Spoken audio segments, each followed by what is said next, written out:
Welcome back to the Navy Sports Magazine. We're presented by the Navy Federal Credit Union.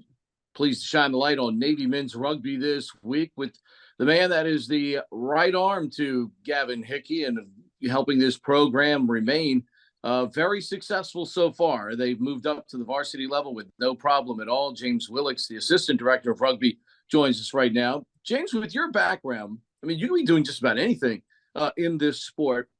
When Gavin Hickey says, "Hey, I'd love you to come to Annapolis," what's the answer, and how did you get here?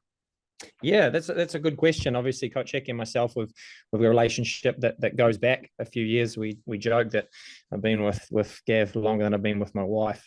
So about 10 years in, and yeah, he called saying, "Look, there's going to be an opportunity down here," and he's always spoken very highly of the Naval Academy, of the midshipmen, of the caliber of human being down here, and that honestly was probably the biggest thing. I mean, getting to work with men and women of this caliber, and honestly, the biggest thing for me, Pete, was my children have the ability to be influenced by these men and women at the Naval Academy. So for me, that was massive. I mean, I spent time in pro rugby here, spent time at other colleges, but this is the Mecca as far as I'm concerned. It's an awesome student population who work really hard and who have a greater purpose, which I think is really special.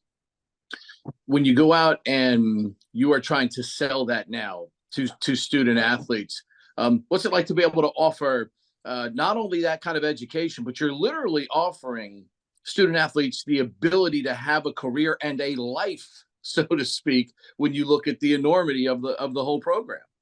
Yeah, I mean, and my learning experience with the Naval Academy and Navy in general has been exponential, right? I always joke that I'm learning about the Navy the rate that our plebes are learning about rugby. So that's been the last couple of years have been tremendously eye-opening. And I mean, like you say there, I think the biggest thing is it's life-changing for a lot of people. I mean, one, it's an awesome occupation. It's an opportunity to lead men and women. It's an opportunity to serve your country. Oh, and by the way, it just happens to be one of the premier degrees on the planet. So when you graduate, you have that as well. So for us, the sales pitch, once you actually learn about this place and about all its offerings, it's actually pretty easy. So I think that's the biggest piece for us, is actually educating people on what goes on here and what this place sets you up to do. I want to talk about an interesting dynamic within this program and quite frankly, other rugby programs too. This sport has an innate ability to take someone who can be athletic, can be strong, can be tough, can run. They may have absolutely no rugby experience whatsoever. And the thing I listen to talking to your athletes is the joy that some of them have in either A, bringing someone aboard who's never played and they turn into a player, or talking to the players who do just that. How does that transformation take place in this sport? Yeah, that's a good question. I mean, that's been my last 10 years of American collegiate rugby. The reality is that most people who play rugby in college haven't played before. So I look at, call it coaching. We look at it as teaching. We're essentially teaching these guys the game from scratch.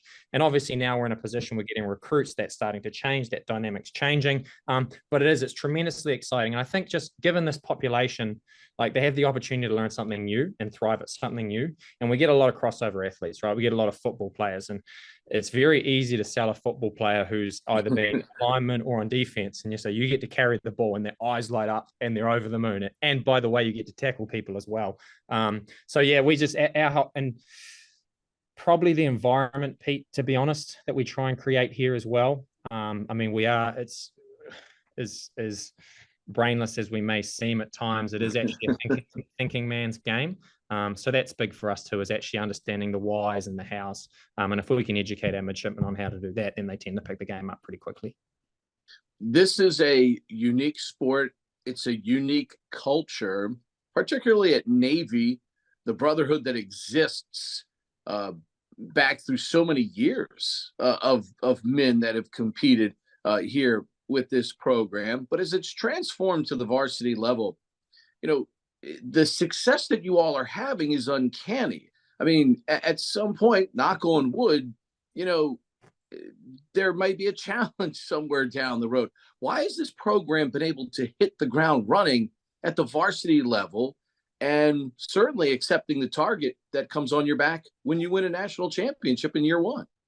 Yeah, that's a really good question. And I mean, I think the 61, 62 years of Navy rugby history cannot be overlooked. They laid the foundation for the success we're having now. We've always had a awesome culture. We've always had a group of men and women who want to work really hard for each other, who are committed to performing for the guy next to them. And just with transitioning to varsity, we've just been able to continue off that foundation and elevate things. And obviously I came down here and lend a hand. And then we've got Lieutenant Dallas Elliston, who's phenomenal as well. He's helping drive our forward pack there too. So, I mean, it is, as much as the transition from varsity, yeah, it's great. We really appreciate all the support and all the extra things we've got. But the reality is that it is 60 plus years in the making of tradition and of alumni who really care. And even now, it's really cool for our varsity players to meet these guys who played club rugby and to see their passion. And then not only to see that, but to see the success that they've had in the fleet and their careers after the fleet.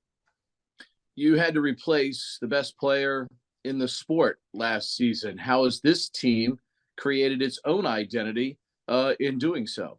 Yeah, we did. Lou had a really good season, and actually, to be fair, the guy who's playing 12 this season is having a very good season as well. So it seems to be something about that number 12 jersey for Navy rugby. But we were very clear start of the year. This is a different journey, right? This is a different team. Yes, there's some people who have some experiences from that team, but this is a different journey. So we've been very clear as look, we're not that. This is who we are now. Let's make sure we find our own identity. And that's growing and that's continuing to grow.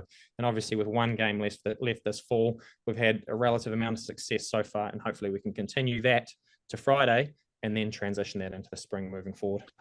Is that the toughest thing when a team is having success and you had a great player like that, to convince the next team that, hey, someone has to go out and do this for us. We have to go out and do this for us. Is it easier said than done sometimes? Yeah, it's an interesting thought, but I mean, actually, use last year, for example, Lewis, Jack McMahon, our two leaders. I think they did such a phenomenal job of leading by example, and so that really resonated with our firsty group this year. So we've got Sean, we've got Jackson, we've got Benny, we've got those guys who saw the way that they went about their business, and they're realizing, okay, it's my turn to step up. It's my turn to put my hand up. And they've done that so far. So just seeing the development of these midshipmen as men, as leaders, has been pretty cool. You guys, no matter what type of game you've gotten into, have seemingly found a way. How does a team find that fiber? It can be a low scoring knockdown where you got to make one play, one stop to win. And sometimes if you get in a little bit of a track meet, the team seems to find a way. What's the key to that mindset, and why do they seem to be able to make that adjustment on the field? Yeah, I think for us that boils down to purpose. And we're really clear on our purpose. Our purpose is to develop these midshipmen as future Navy and Marine Corps officers, right? And we get to do that through our game. So what we're doing in our game pales in comparison into what years of alumni and what our men are going to go out and do. So I think we're really clear. We understand our purpose, and we understand that we're doing it for the guy next to us, and we're doing this to prepare us for the rest of our lives. So I think that purpose is really key for us there. Is there anything like this week when you're preparing for that particular team with that particular reward at the end of that if you get the result? Yeah, I mean, it's obviously exciting, and this is my, I guess, fourth time playing those guys, and that there's always a different feel for the week. And they're a really good team. They're a really good team. We understand that, and we understand that any Army Navy game is anything can happen. So we're preparing to play what were this time last year the defending national champions, who are a very good rugby team. So we're just making sure that we stay true to our process. We stay buttoned up in how we're preparing, because we understand the challenge that's coming. James, awesome stuff. Appreciate the time this morning. Best of luck to you and the team as you all look for the Star coming up this week against Army. Appreciate the time today. Awesome. Thank you, sir.